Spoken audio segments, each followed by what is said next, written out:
Bonsoir. Donc aujourd'hui, 8 avril, c'est un jour spécial pour nous qui suivons la voie du Bouddha à travers le Japon. C'est un jour spécial parce que c'est l'anniversaire de la naissance du Bouddha. C'est aussi Hana Matsuri. Matsuri, ça veut dire festival, et Hana sont les fleurs, c'est le festival des fleurs. C'est le festival du printemps, c'est le festival du renouveau.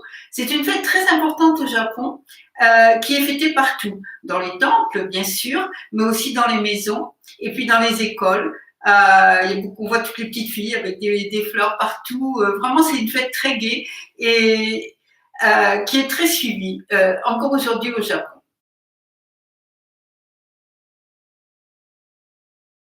Alors, bien sûr, dans les temples d'abord, puisque c'est l'anniversaire de la naissance du Bouddha. Euh, dans les temples, on sort dans la cour du temple une petite à peu près grande comme ça, statuette du Bouddha, Bouddha enfant, bébé, et qui est dans cette position, d'une main il pointe vers le ciel et de l'autre vers la terre. Et les fidèles se rassemblent. On a préparé avant un genre de thé, une infusion plus exactement, mais ça s'appelle thé sucré. C'est une infusion qui est faite à partir de fleurs d'une variété d'hortensia et qui a un goût effectivement très doux et très sucré. Et avec une louche, une louche avec un long manche en bois comme ça, on puise de cette infusion, de ce thé sucré, et on le verse sur la tête du Bouddha. Et puis, généralement, les personnes qui ont participé à cette cérémonie repartent avec un petit peu de thé sucré aussi pour boire chez elles.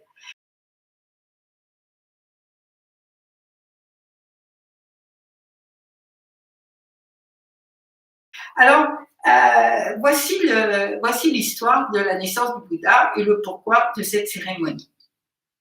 Maya, la mère du Bouddha, lorsqu'elle se sentit près d'accoucher, a souhaité suivre la coutume, c'est-à-dire retourner chez elle, retourner dans la maison de ses parents et accoucher auprès de sa mère.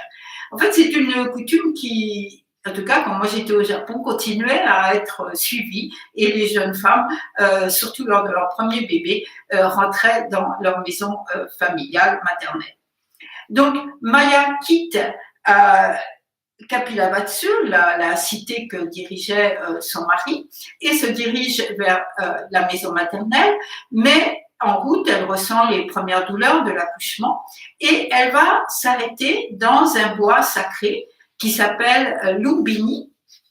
Et là, sous un arbre, ah oui, au musée Guimet, il y a une très jolie petite statue de Maya tenant la branche de l'arbre comme ça et sur le point d'accoucher. C'est une petite statue très fine, très jolie. Et donc il est dit qu'effectivement, tenant la branche d'un arbre, sous un arbre de la variété Sala, elle mit au monde le bébé Bouddha.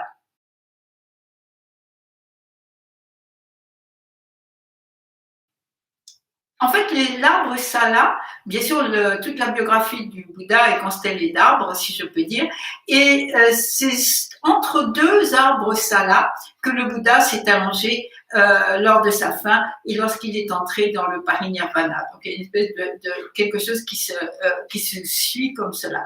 Bref, le bébé Bouddha va naître et il est dit que les divinités font pleuvoir sur lui des pétales de fleurs, le festival des fleurs, et aussi que, alors je sais pas, suivant les textes, 2 ou 9 dragons sont arrivés avec de l'eau fraîche et douce pour laver le bébé Bouddha. Donc, d'où cette idée de verser de l'eau douce, de l'eau du thé sucré sur sa tête.